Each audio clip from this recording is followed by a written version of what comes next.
Everyone in the world is going to see the trouble that the number one Effect gets into in this March 15th race at Gulfstream Park, and we don't want to play obvious trip horses. You notice that he was saving ground, and it looked like Effect would be able to get into that pace-tracking, ground-saving, hedge-hugging trip, but it wasn't meant to be. The jock took him back off of that spot, allowed the number 5 Judd to get that spot. Well, Judd's going to ease off of the rail, and Effect's going to try to get back in there, but it's not really going to work out. Notice the jock have to stand up in the irons in steady Effect as he leaves the back stretch and heads into the turn. He's now buried down inside, and that's really not the place to be in these turf races where finding room is often the most important part of getting into the winner's circle. There he's checked a little bit again, and he's in behind horses right now as the field turns for home.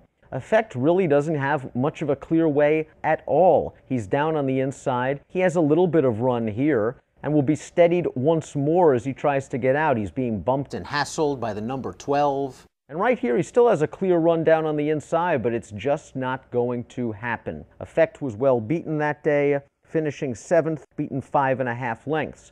The trouble line said steadied backstretch and turn, and yes, he did have that trouble entering the turn. It was obvious trouble. But if you notice, once the real running started, the rail and the hedge did open up. Effect had every opportunity to gain a placing and didn't. He wasn't able to overcome any sort of the adversity that was placed before him. He was a bet against, in my opinion, in his next start at 7-2, where he blew a clear lead, and he blew a clear lead in his next start. It took a long time for Effect to get into the winner's circle, and when he did, it was in a weak $15,000 maiden claimer at Louisiana Downs. It took 4 to 5 when he finally did win. But Effect looked like a money burner when that hole opened up, and he had no punch. He did have trouble, but when he was clear, he didn't do anything with the daylight.